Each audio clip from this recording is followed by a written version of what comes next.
Hello, I'm the Nostalgia. Hey, Crick. Remember it so you don't have to. Hey everybody, it's January. You know what that means? Probably not, because I just made it up. It's Nickelodeon month. This is the start of the yearly long tradition of the themed of months that he does every year.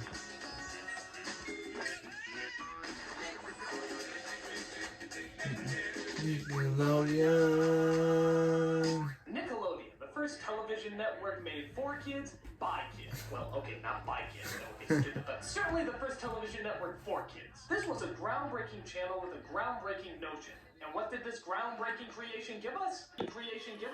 Mostly British and Canadian shows. But we didn't care, it was on all the time. That is until evening when it would switch over to older adult shows on Nick at Night.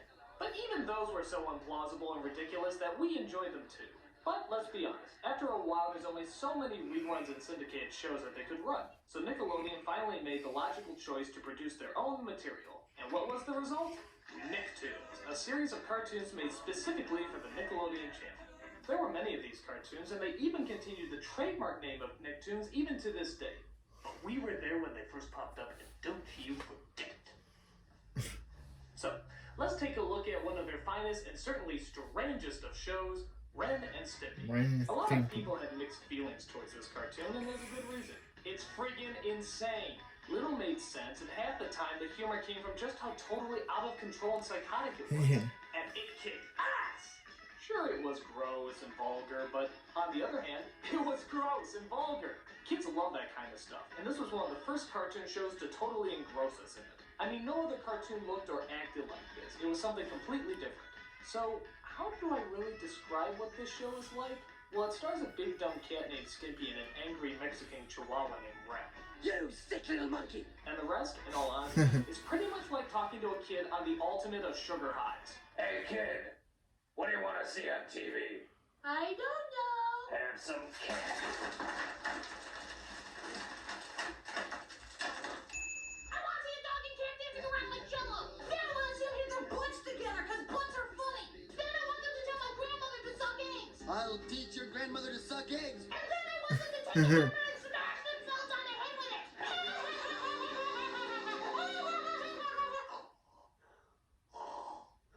One of the biggest controversies about the show is whether or not Ren and Stimpy are gay. To What? which the creator of the show, John Kay, answered, I don't know, that's none of my business. To be honest, I already talked about this show before in one of my countdowns, so I'm not going to go into too much detail. But let's just say the show definitely knew how to capture the craziest side of our silliness. So, let's move on to Nickelodeon's other biggest hit, Rugrats. This was made at a more innocent time, where crawling babies were funny. My mom told me that my brothers call it Rugrats. I don't know why they did that when they were kids, but they did. About babies. And that's it. It was pretty much just about babies. So they dealt with tough, nail-biting dilemmas like, can't the dog come with us? Or, do we need to take a nap? Or, you want me to do what on there?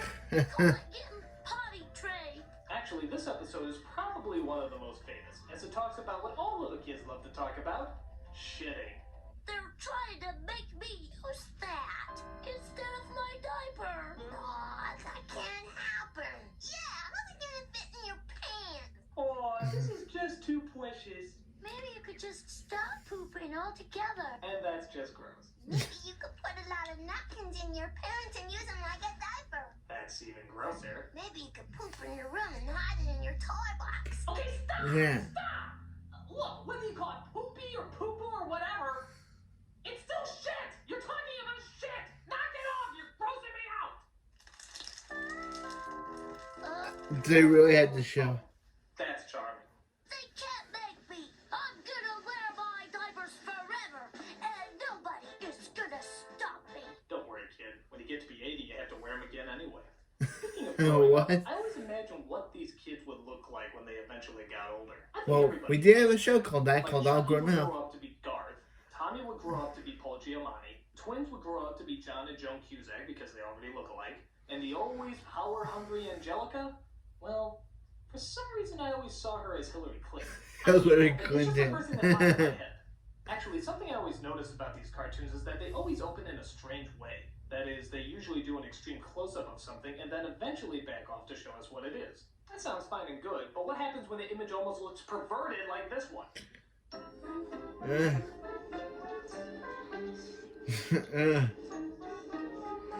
Is it two pigs humping? Is it the inside of a woman's... What is that? Oh, it's the inside of a dog's mouth panting. Duh. Duh. Though the other kids are cute, I guess, the one kid that everyone seems to remember is Angelica for being such a bratty little bitch. You little babies really make me laugh. Can I telephone? Ha ha ha ha ha. But you dummies know anything. Yeah, everyone remembers how harsh she was, but here's the thing. She's so mean that she's actually kind of creepy. Don't believe me? Look what happens when I put her face over these disasters. What? That was creepy. What? But not even Angela and all her negativity can prepare you for the scariest, ugliest, most horrifying creation that Nickelodeon Studios has ever produced. Duh. Oh, he hates Doug so much. Why I think so harshly of what appears to be a relatively harmless cartoon? Well, let's Well just say done. you knew someone with a very similar name. Him? Someone who grew up with that name all Yeah. his life. And happened to be raised at the exact same time this show came out. Do you think any jokes or funny remarks in connection with this show could possibly affect his life in any negative way? Do you? Do you? Look, it's Doug Funny. Hey, Doug Funny. Where's Patty Mayonnaise? Hey, Doug Funny. On the way to school? You're Doug Funny. You're Doug Funny. You're Doug Funny. You're Doug. Excuse me, just having another one of my random psychotic episodes brought on by this very show. Luckily, I didn't take anyone's life this time. But with that said, this was a pretty lame show. I mean, the show was pretty much just about a kid who went to high school, and that's it. It was pretty much just about a kid who went to high school.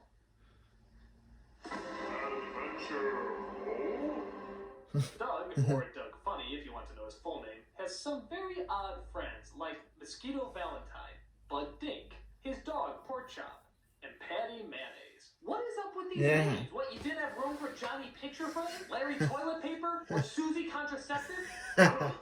He spends most of his time going after Patty Mayonnaise because, well, she looks pretty. And apparently that's all he needs. Patty Mayonnaise. She's just as bland as I am. Also, what is up with everybody's skin color in this show? Did the town get infected by radioactive poisoning? Yo, man, let me take care of this. I never liked them blue people. On top of that, the music always sounds like it's literally farting out its soundtrack. Just listen.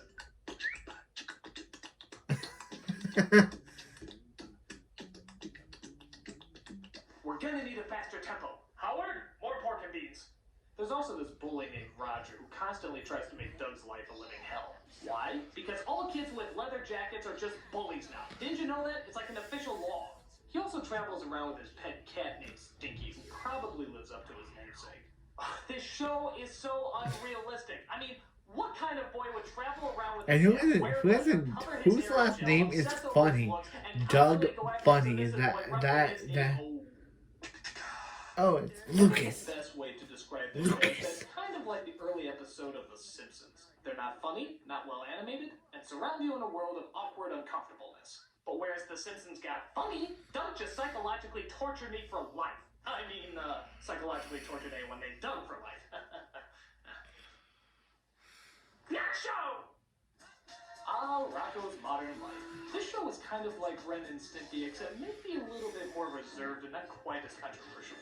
But it did capture a lot of the zaniness, as the show's main character was a tiny kangaroo with an Australian accent, who, for some reason, has a gigantic hole in his face. Must have been the battle of the boomerang koala bears and wallabies. You know, the great war of the Australian stereotypes. Where the dingoes flew high into the night, attacking the armies of shrimp and Harvey, but the ancient league of fosters bombed all the alligator hunters, leaving nothing but the kangaroos and eucalyptus leaves to What? brave the darkness. Or so I've heard. also has a cast of interesting characters, most notably a cow named Heifer, who's kind of like Played by Tom Kenny. Starfish from SpongeBob, Filbert Turtle, who looks like Woody Allen and is just as slimy, and of course the Big Heads, who I swear are just the Grinch's testicles if they sprouted legs and started complaining The about it. Grinch is what? Ed, this mountain cabin sounds so romantic. You know, I used to be a man, but I thought my voice was too feminine, so I changed. Rocco himself is a pretty normal and innocent character, but the adventures he embarks on certainly are not. For example, there's one episode where Filbert is looking to practice dentistry on his friend, so he takes him to the Academy of Dentists where he performs in front of a stadium of people, but that's not the weird part. He is then taught by a teacher who is a cat with a hook for a hand, but that's not What? the strange part. One of Rocco's teeth breaks loose, grows 7 stories high, and starts attacking What the is city by this destroying all show? the buildings What while Filbert is tries to this get the show? Tooth Fairy to stop him. But that's not the strange part. No, the strange part is this. Hey kids, my Ah. name's Gordon. And now his tooth That's horrifying. You bet that. A toe. Fucking weird as many of these jokes get. Sometimes they hit A little toe too who close is to a familiarity. human. Like, tell me if this bit sounds familiar at all. I never really wanted to be a dentist anyway. I always wanted to be a chimney sweep, I didn't want to be a barber anyway. I wanted to be a lumberjack. leaping from roof to roof of the Old Town high rises. Leaping from tree to tree as they float down the mighty rivers of British Columbia. And I'd sing, sing, sing. We'd sing, sing, sing. I mean, there's paying homage, and then there's just plain ripping off. And I mean it. These rip-offs of great comedians have to stop. Alright, enough is enough. Hey, Daffy. This is the final. This is the very, very last straw. Well, at least we get some originality from the next show that popped up. Our Real Monster. Now, I have to admit, I was just starting to get out of the Nickelodeon phase when this show came out, so I didn't watch much of it. But when I did, it was a pretty cool show. All the monsters looked creative and had really funny and enjoyable personalities. The story was about an academy of monsters whose job was to go out into the world, scare the daylights out of people, and return back with their report of their progress. Gee, wouldn't it be horrible if some other successful studio pawned that off Yeah. as their idea? Oh, bullshit! So in the lineup, you had Ickis, I was who just kind of thinking. looks like the Noid from the Domino's commercials. Crumb, who looks like how most people look after laser eye surgery. Just keeping it real, people. And Oblina, who kind of looks like Beetlejuice's dildo. Maybe heaven. I guess she's supposed to have some sort of accent, but God help me if I can tell you which one. They've got to do something. If humans are not afraid of him, they could lose their fear of all monsters. It's like somebody said, this character has an accent. Oh, okay, what kind? Just an accent. They all have to work for their intimidating boss known as the Grump, who I swear is the cartoon version of Tim Curry from Rocky Horror Picture. The show was good, but I always had the feeling that some of these jokes had a double meaning. Like, listen to some of these lines and tell me if they sound decent to you. Have you forgotten why you're here? Our mothers and fathers loved each other very much, so they... They what? They what? If you see a monster, just say, Coochie, Coochie, Coo! Alright, nobody's going to around my monster. Aren't you supposed to use 2 fingers? Next cartoon. Okay. Alright, I started watching this. this. Is when I officially stopped watching Nickelodeon. I actually never I saw missed- a single episode of this show, but I know a lot of people did, so I decided to take a look at it. From what I can gather, Arnold. it's pretty much just about a kid in the Bronx. And that's it. It's pretty much just about a kid in the Bronx.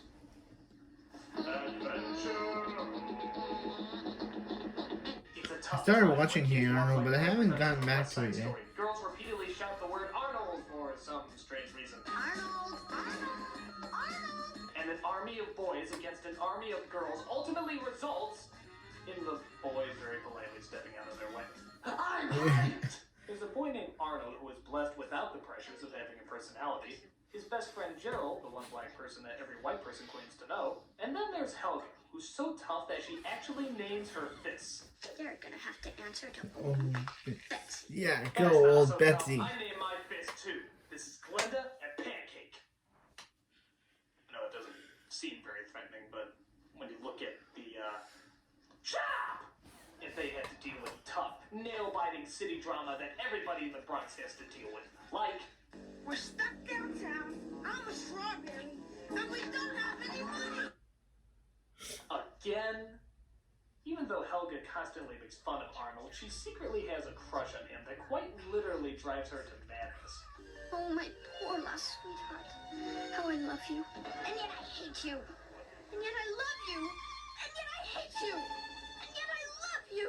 We love Arnold. We love him so much. No, we hate Arnold. We hate him so much. Love, hate, love, hate. Also, maybe it's because I don't watch the show, but why does Arnold wear a plaid skirt? I mean, is it a kilt? Is it a jacket? I've never been Is able it to just figure a that fucking out. transvestite? I mean, Brooklyn, that wouldn't surprise me, but come on, how about a little clarification? Oh well, for whatever reason, I guess the show didn't seem that bad from what I saw. But sadly, I've reached my peak by this point. I had grown older, and Nickelodeon cartoons no longer seemed to entertain me. It's strange to think that for all the loud and bizarre shows I remember, Nickelodeon actually had a lot of quiet and subtle shows as well. It was like the mood swings of children's programming. But we loved it, every last bit of it. Nicktoons were different, surreal, and one of a kind, making it a very memorable part of our childhoods. And trust me when I say I'm not really as bitter about the whole Doug show as I let on. I mean, it didn't leave nearly as bad a mark as you may think. Oh no. Oh, the singing. It's coming back! It's coming back! Make it stop! Make it stop! Oh, all I have to do is ask. I'm the nostalgia critic. I remember. Oh. I guess that's